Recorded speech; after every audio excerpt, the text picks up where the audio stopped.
What is up, everybody? Welcome back to the Debbie Rao YouTube channel. I'm your host, Kevin Coleman. We're back with another Reading the Room. So we did this last week. We looked at Alabama quarterback room. If you didn't go check that out, go check that out. It's pretty well received.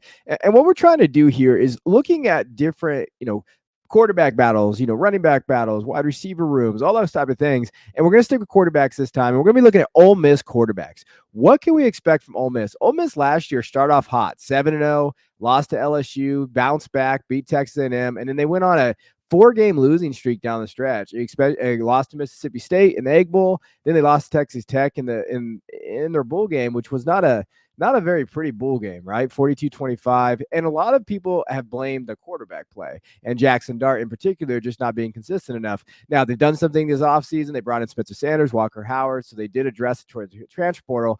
But what we're going to do is we're going to take an in-dive look at this. We're going to look at some PFF numbers. We're going to look at some analytics. We're going to look at just overall what can we expect from this room. We're going to talk about what they've been talking about in the spring and how that's looked at, and just diving into what we expect from this quarterback room. So hit that like and subscribe button while the intro is going. We appreciate you guys, and then we'll be diving in this battle.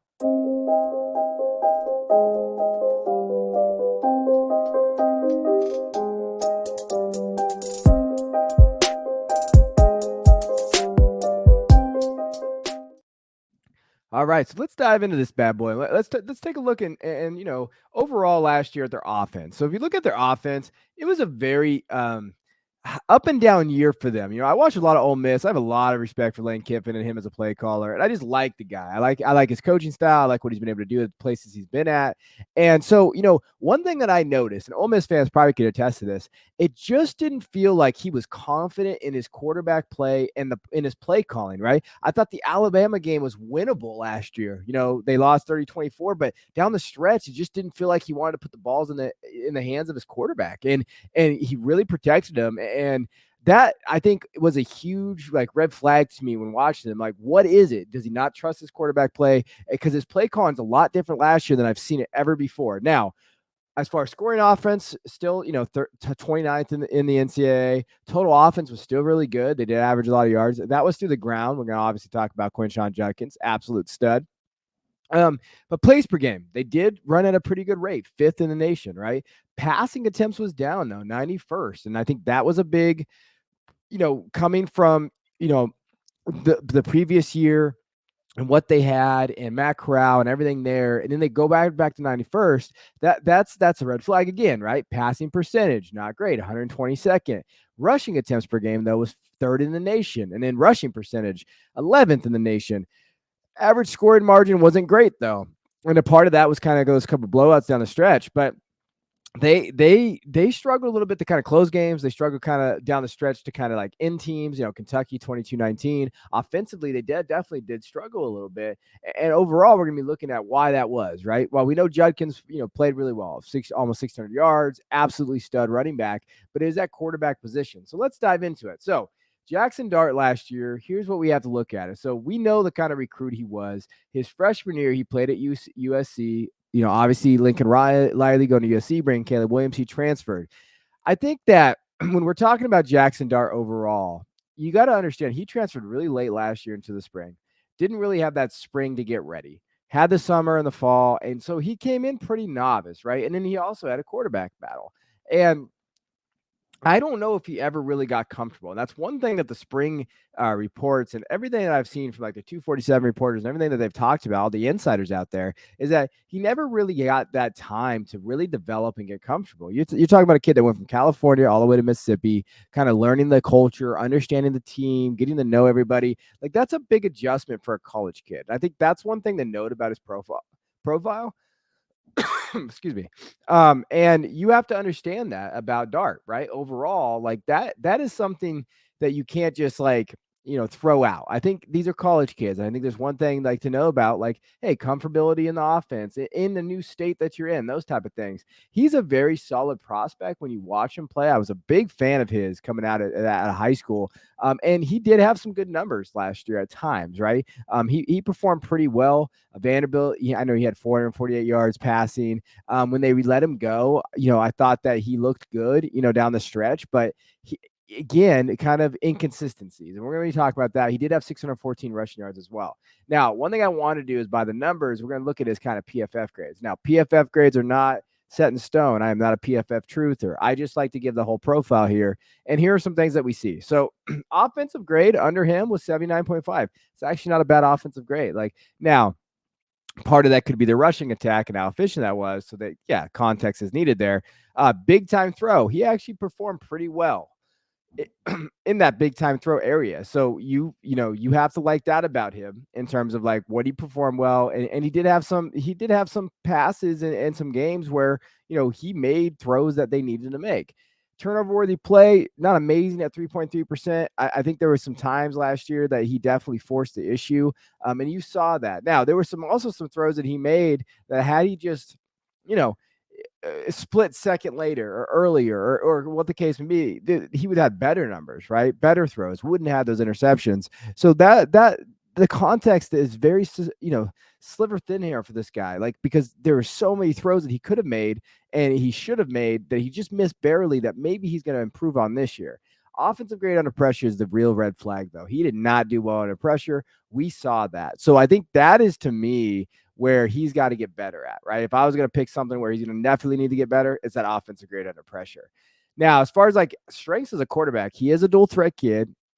He's not super fast, but he's able to kind of get outside the pocket. I know Lane used him in different ways last year. You saw kind of, quarterback powers and, draws and those type of things. So you definitely saw that.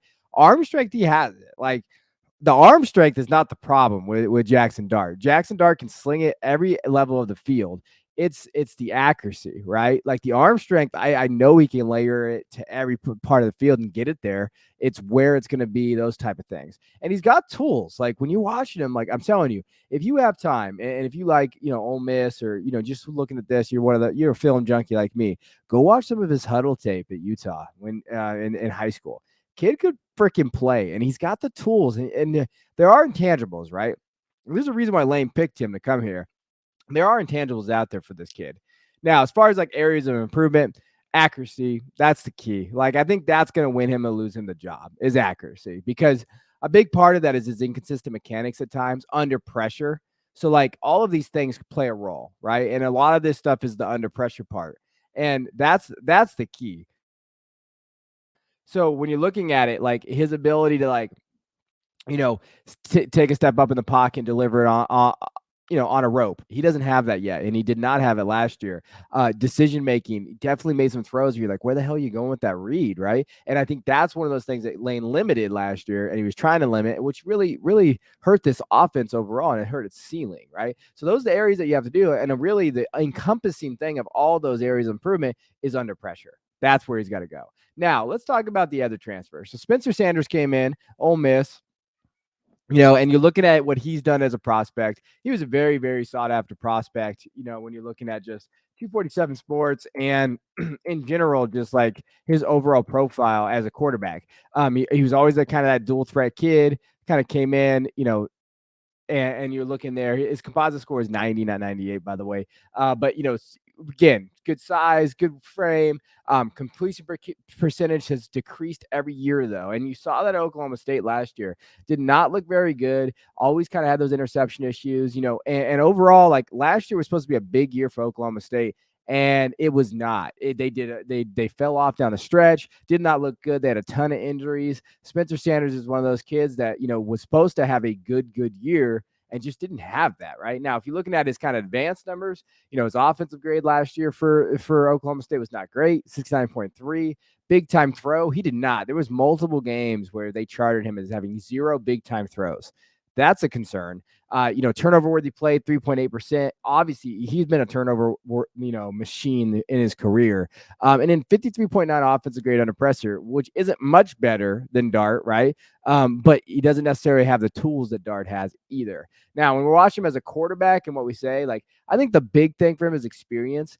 There was like some head scratching moves of why he chose Ole Miss. From everything that I've read to prepare for this video, a lot of people, and even like the Cover 3 podcast, which I listen to, they talk about like Lane kind of felt bad for Spencer. Like it was like, hey, you can come here, you can at least compete for the job. And he more brought him in just to be a competitor in this competition. Didn't expect him to start, right? And that's weird when you're bringing like a fifth-year kid coming over, like most people would expect to start. But there was not a market for Spencer Sanders out there in the transfer portal, which is crazy to think about because there was a lot of quarterback needy teams. And that, I think, it says something about this battle, right? Now, I think experience, he has it. I think Lane got him for that experience. I think he does work through his progression, right? I don't know it's necessary sometimes if he makes the right reads, but he does work through his progressions and he knows how to do that. And he can extend plays. He does extend plays. But again, I don't think he extends plays any better than Dart, right? So if you're looking at it as prospect that's been in the system for a year and you're going through it, like where does you lie there in terms of what looks better? Now, as far as areas of improvement, he's got to improve his mechanics. He's got to have consistent accuracy. Interceptions is the big one. And to me, it just keeps going back to that, like, who's laying in a trust leading this team and moving forward, what is that going to look like? And do you trust the kid that's been there in your system for a year who definitely has some of these issues too, but what they are as where the unknown, right? And I don't think any of these guys really separated themselves or have separated themselves at all. And I think a big problem is their accuracy and interception issues. That's a huge deal. And for a kid like, Sanders, mechanics is something that you should probably, you're a very veteran quarterback. If you're still struggling with that, it's hard to see where that upside is and that ceiling is for you as a prospect. Now, the last guy here, Walker Howard, he came in as QB6 last year to LSU, had the famous dance video out there with Brian Kelly. They said that he's really just going to sit for this year. I know they say it's a 3-man race and he is competing, which, hey, you know what? He should compete because he is a really, really good prospect. But overall, I think he's turning heads and doing those type of things when he gets the opportunity. I don't see him being able to overtake these guys. Now, what does he do well? Good velocity. I think he has the best velocity out of this room. I think he has the best accuracy of this room, though, which would give him a leg up. Like if he can prove that he's not going to turn that ball over and takes care of the ball, that is the one area where I can see Walker Howard kind of stepping up in this battle and like really, really elevating this battle to being a true battle, right? Between 3 people. If he can do that and like, hey, there's trust there, he could definitely maybe kind of sneak in here. And that's, I think, his strengths. What I think, Lane's going to really like as a quarterback, that's really where he fits. I think the velocity thing, he gets it all over the field. Go watch his high school tape. It's really good. Areas of improvement, he's got to get reps, obviously. Transferred, obviously, and you're looking at, hey, transferred in. What does that look like in this offense? He's right there with Spencer Sanders as well, right? But he's behind Jaxson Dart. So we're looking at quarterback battle. Hey, he's got a transfer come in there. And he transferred to Garrett Newsmeyer is going to be really, really good. And he's like, hey, I'm not going to play here at LSU. I got to get out of here. Now, as far as like arm strength, I think his velocity is good, especially short to intermediate. He gets the ball quick. He's got to get a little stronger, and I think that's something that he definitely needed to work on last year. This year, gets in the weight room, do those things. He's got to get stronger to get those balls out there. Now, when we're looking at overall, what does this offense look like in terms of like, moving forward, right? So predicting kind of their depth chart.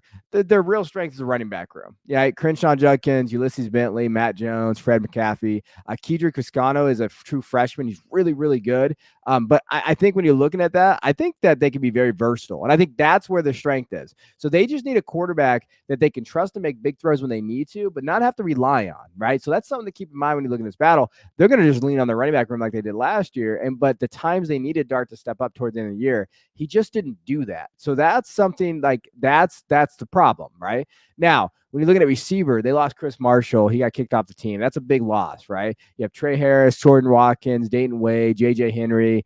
You're going to have Braylon Brown there, some other guys. Aiden Williams is coming in. So I do think that they like him. I know they like Jordan Watkins and they like Dayton Wade. The problem is they've been in this transfer portal. They're looking for a receiver room. So check on that. Like in the transfer portal, will they add a receiver to this room? How's that kind of look? I know they've been in on some guys. Maybe Keon Coleman was supposed to go there or whatever. Obviously there's some other guys out there. I know Auburn's looking for wide receivers. So, they definitely need to add to that. Their tight end room is actually kind of a strength. Michael Trigg, if he can figure it out, all he does is score touchdowns in the spring. If Trigg can figure it out outside of that, I think he could be really good. Caden Prekinson is there. I think he's more of an all-around kind of blocking tight end, those type of things. Heath, Wolf, Connor, some of these other guys that are there. I really like their tight end room and their running back room. I think it's just moving forward. What does this look like, right? And I think that's the key. And I think the stuff that you have to look at, I think their offensive line is going to have to grow a little bit. They do have some transfers coming in. How does that offensive line look, especially because all their quarterbacks struggle under pressure? So that is kind of the area that you also have to look at. All right, let's talk about a prediction. So, to me, I'm on the Jaxson Dart train still. I still think he offers them the best chance to win. I think he can win this job. I think he's done enough in the spring, and I think that he's actually competed really well for this job, knowing that, hey, this is his job. I mean, if he doesn't win this, he'll probably be playing at Rice next year. So I think he comes in. I don't think Spencer does enough. I think Walker Howard could be a sleeper if he takes care of the ball. But I think moving forward, Jaxson Dart's going to get the start. Now, will he finish the season? I don't know. I think it could be a quick hook. I think Lane will keep him on a leash, and if he doesn't perform very well, I think this could be the reason why they brought in Spencer Sanders. But my prediction to start the year, I think Jaxson Dart deserves it. I think he has the tools, he has those mechanics, and if he could just figure out and just not make those little mistakes, I think we could talk about Jaxson Dart maybe rising up the boards a little bit, and he's someone to keep an eye on. All right, I hope you guys enjoyed it. Appreciate it. Hit that like and subscribe button. We're gonna end this with a Patreon promo. Go join our Patreon. You can see it below. I appreciate you guys. I'll check you guys next time. Have you joined the Devy Royale's Patreon? With 3 tiers to cover your Devy, college football, and dynasty needs, the Devy Royale has a tier for you. Patrons in the day tier or higher get exclusive access to the rankings database, including consensus combined Devy and Dynasty rankings, each analyst's personal rankings, and separated Devy and Dynasty rankings for every type of fantasy football draft. Patrons in all tiers get access to the incredibly active Discord server, in which our community collectively helps each other win fantasy leagues and has fun in the process. Last but not least, all patrons in the day tier or higher get access to the College Football Manifesto, a more than 300-page document highlighting every Power 5 college football team, Devy players, mock drafts, strategy guides, position battles, and so much more. Head to patreon.com/the Devy Royale to join today.